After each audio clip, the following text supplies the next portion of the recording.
Elhamdulillahi Rabbil Alamin wa afdalu salatu wa tamu taslim ala al-mabuthi rahmatan lil alamin wa ba'd. Falënderimet dhe lavdrimet e sinqerta i takojnë të madhit Allah xhalla shanu, përshëndetjet, paqja dhe shpëtimi qofshin mbi Muhammedin sallallahu alaihi wasallam, mbi familjen e tij, mbi shokët e tij si dhe gjithë ata të cilët e ndjekin rrugën e tij me sinqeritet deri në ditën e gjykimit.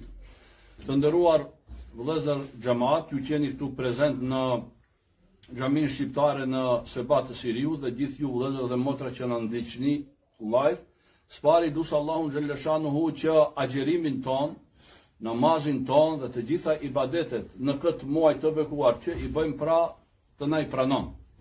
Dhe inshallah të na jep shpërblimin e merituar për këto ditë të cilat do t'i kalojmë pra me adhurim. Dhe lutë Allahun xhalla shanuhu që ashtu siç na mundsoi që këto ditë deri më sot të Ramazanit t'i kalojmë me adhurim, inshallah edhe ditët të cilat na kanë ngelur t'i kalojmë në të njëjtën kohë, në të njëjtën mënyrë, për shkak se kjo kohë nuk përsëritet më deri në vitin e ardhshëm.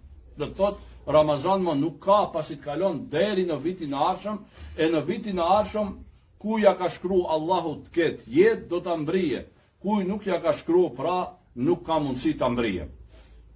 Normalisht Ramazani dallohet me agjerimin dhe kur është në pyetja agjerimi si zakonisht parashtrohen edhe pyetje të cilat parashtrohen për agjerimin janë pyetje nga më të ndryshmet, sepse normalisht jemi të ndaluar të ham, të pim, edhe shumë gjëra tjera. Për atë edhe paraqiten apo parashtrohen pyetje se si të veprohet.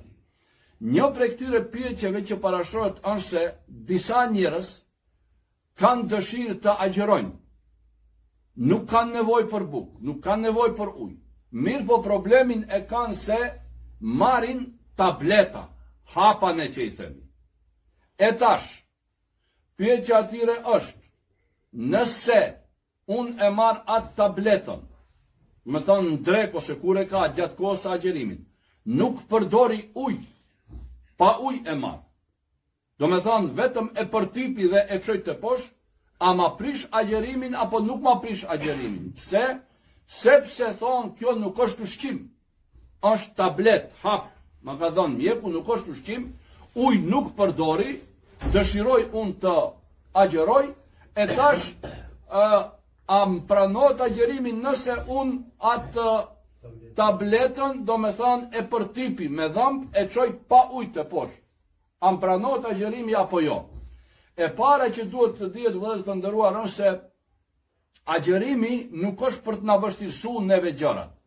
Pejgamberi sallallahu alaihi wasallam qartë këtë e ka potencuar. Edhe Allahu xhalla shanuhu para kësaj në Kur'an thotë yuridu Allahu bikumul yusr wa la yuridu bikumul usr. Allahu dëshiron t'ua lehtësoje, nuk dëshiron t'u randoje juve me agjerim. Tani pra, jo vetëm agjerim, me krejt obligimet në fen islame, nuk është qëllimi të randohemi ne. Allahu dëshiron pra të na lehtësoje neve. Kur është pyetje në pyetje agjerimi, Allahu xhalla shanu thot kështu thot në Kur'anin famlar surën El-Bekare, "Faman kana minkum maridan aw ala safarin fa iddatun min ayamin ukhar." Kush prej jush është i smur ose është udhtar, ai do të agjeroj aq ditë sa i ka prish pasi të shërohet ose pasi të kthehet prej udhtimit. Çka do të thotë kjo? Kjo do të thotë se nëse dikush është i smur ose është udhtar, i lejohet që mos të agjeroj, por ato ditë që e ka prish agjerimin, do t'i agjeroj pas Ramazanit. E tash te smundja që e liron njeriu prej agjerimit, normalisht se duhet të ketë kujdes çfarë smundja është, jo çdo smundje. Për shembull, ka raste dikush është i smur, por mund t'i merr medikamentet ose tabletat ose ilaçe tjera në syfire dhe niftar. Edhe kjo nuk e pengon në shërim, nuk ja vazhdon smundjen, nuk ja randon smundjen, nuk e vonon shërimin e tij.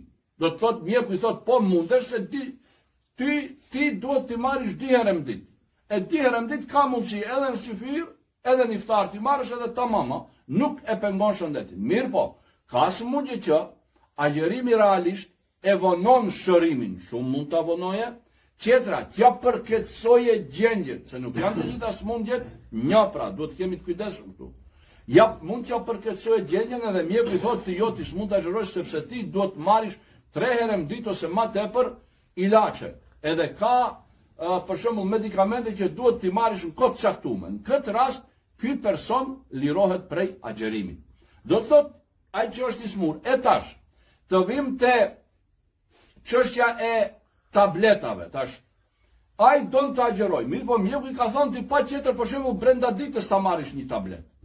E tash ki nga dëshira për agjerim, ndoshta thot, nëse unë e marr tabletën, e përtipi vetëm me dhëmb, edhe e gëlltiti pa ujë, atëherë ndoshta nuk komprishet. Jo, nuk bën.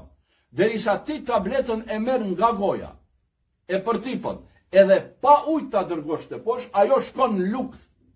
Çdo gjë që futet nga goja dhe depërton në fyt, edhe mbrin lukth, ajo e prish agjerimin. Mandej, aty ka, do me thonë, tableta çka është, nuk është thjesht vetëm pluhur. Aty ka edhe ujë në brendësinë e vete ajo përmban. Përmban edhe gjëra tjera, do të thotë, derisa ti e gëlltit ka goja, edhe pa ujë tableta ta prish agjerimin. Por, e përmendëm përpara rastin e smundjes se te Allahu xhaleshanu ti, nëse e ke një jetin të agjerosh, por smundja të ka ndalu, dije se shpërblimin e ke. Shpërblimin e merr sikurse me agjeru.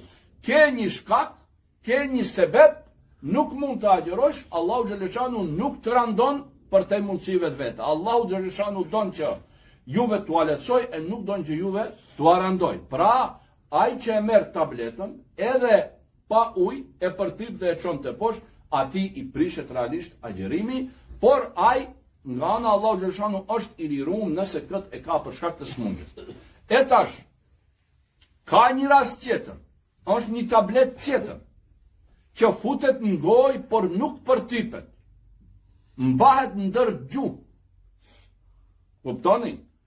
Këtë e kanë, kjo tablet është veçanarisht u dedikohet njerëzve që kanë problem me zemrën, ose eventualisht me tensionin. Ajo nuk gëlltitet, nuk përtypet, thjesht vehet ndër gjuhë, edhe aty shkrihet, nuk ka shije, nuk është ushqim, dhe ajo ndikon pra ndikon në tensionin e gjakut aty për aty. Në gojë ajo shkrihet edhe konsumohet nga ana e gojës që të depërtojë dhe të ketë ndikim faktikisht të çështja edhe të problemet kardiake të zemrës që ka dikush, po edhe të çështja e tensionit gjakut. Kjo tablet që vehet ndër gjuhë dhe nuk gëlltitet, po aty shkrihet dhe nuk ka shije dhe nuk është ushqim, po përdoret për eventualisht tensionin e gjakut ose problemet e zemrës, kjo tablet nuk e prish agjerimin. Do me thonë, nëse mjeku të thotë, duhet ti pa tjetër të vesh ndër gjuhë atë tabletën, se për ndryshe ke tensionin shumë lartë ose ke probleme me zemrën, po jo ta gëlltit ishte poshtë, ajo shkrihet aty dhe konsumohet nga organet që janë pra pjesët që janë në gojë dhe ka të bëjë direkt me çështjen e zemrës, kjo nuk e prish agjerimin. Pra kjo dallon nga tableta e cila përtypet edhe çohet gëlltitet të poshtë edhe mbrin lukë. Pra janë dy tableta të ndryshme këto. Pra kjo tablet që shkrihet, e din ato njerëzit të cilët janë të smur prej zemrës eventualisht ose tensionit gjakut, e din mjeku a jep, thotë ti duhet